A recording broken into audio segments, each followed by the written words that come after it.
விஜய் மல்லியை பார்த்து ஒரு வார்த்தை சொல்கிறாங்க. இந்த வார்த்தையை கேட்டு மல்லி பயங்கரமாக அதிர்ச்சி ஆகுறாங்க. இந்த விஷயம் உங்களுக்கு பிடிக்கல அப்படின்னு சொல்லி நினச்சிங்கன்னா இந்த வீடியோவுக்கு லைக் பண்ணி உங்களோட கருத்துக்களை தெரியப்படுத்துங்க. ஏன்னா வெண்பா ஆசைப்பட்டாங்க அப்படிங்கிறதுல தான் அந்த ஸ்கூல் ப்ராக்டிஸ்க்கு கூட்டிகிட்டு போயிருந்திருப்பாங்க. இப்போ அந்த பிடி மாஸ்டர் கால் பண்ணி இன்னைக்கு ஏன் வெண்பா கிரவுண்டுக்கு வரல அப்படின்னு சொல்லி கேட்கவுமே இப்போ ரொம்பவே ஷாக் ஆகுறாங்க விஜய். ஏன்னா ஆல்ரெடி சொல்லிட்டு தான் அவங்க ஊருக்கு போயிருந்திருப்பாங்க.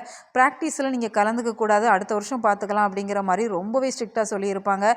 இருந்தாலுமே வெண்பா அடம் பிடிச்சாங்க அப்படிங்கிறதுல தான் மல்லி கூட்டிகிட்டு போனாங்க. இந்த சூழ்நிலையில் மல்லி மேலே கோபத்தை காமிக்கிறாங்க. உன்னை யார் கூட்டிகிட்டு போக சொன்னா அப்படின்னு சொல்கிறப்ப வெண்பா நான் தாண்டா கூட்டிகிட்டு போக சொன்னேன் அப்படிங்கிற மாதிரி சொல்கிறாங்க. இனிமேல் என் குழந்தை விஷயத்தில் நீ தலையிடாத அப்படிங்கிற ஒரு வார்த்தையை சொல்லிடுறாங்க. இதனால் மல்லி ரொம்பவே ஹர்ட் ஆகுறாங்க. ஸ்டார்டிங்கில் இருந்தே மல்லி மேலே விஜய் இப்படி கோபத்தை காமிச்சிட்டே தான் இருப்பாங்க. இப்போ கொஞ்ச நாளாக தான் மல்லி மேலே அவ்வளோ அளவு கடந்த அன்பாக இருக்கிற மாதிரி காமிச்சாங்க. இந்த வார்த்தையை கேட்கப்போவுமே ரசிகர்களாகிய நமக்குமே ரொம்ப ரொம்ப வருத்தமாக இருக்க தான் செஞ்சுது. இருந்தாலுமே இந்த விஷயத்தை விஜய் பெரிய அளவுக்கு கொண்டு போகலை. உடனே மல்லிக்கிட்ட மன்னிப்பு கேட்டுடுறாங்க. அதெல்லாம் பார்க்குறதுக்கு ஒரு பக்கம் நல்லா தான் இருந்தது. அடுத்ததாக இப்போ அந்த நகை பணம் விஷயம் தான் போயிட்டுருக்கு. அந்த 1,00,000 ரூபாய் பணம் காணாமல் போச்சுது அப்படிங்கிறத நம்ம போலீஸ் ஸ்டேஷனில் கம்ப்ளைண்ட் கொடுத்துடலாம் தம்பி அப்படிங்கிற மாதிரி தான் நாகு விஜய் கிட்ட சொல்கிறாங்க. ஆனால் விஜய் அதெல்லாம் வேணாம், நம்ம வீட்டில் இருக்கிறவங்கள போட்டு ஏன் நம்ம சந்தேகப்பட்டுட்டு அப்படிங்கிற மாதிரி சொல்கிறாங்க. ஆனால் ராஜியை பொறுத்த வரைக்கும் சந்தேகப்பட்டு நீ என்கிட்ட தானே கேட்ட, அதனால் இன்னும் ஒரு நாள் டைம், அந்த பணம் எங்கே போச்சுதுன்னு சொல்லி எனக்கு தெரிஞ்சே ஆகணும் அப்படிங்கிற மாதிரி சொல்கிறாங்க.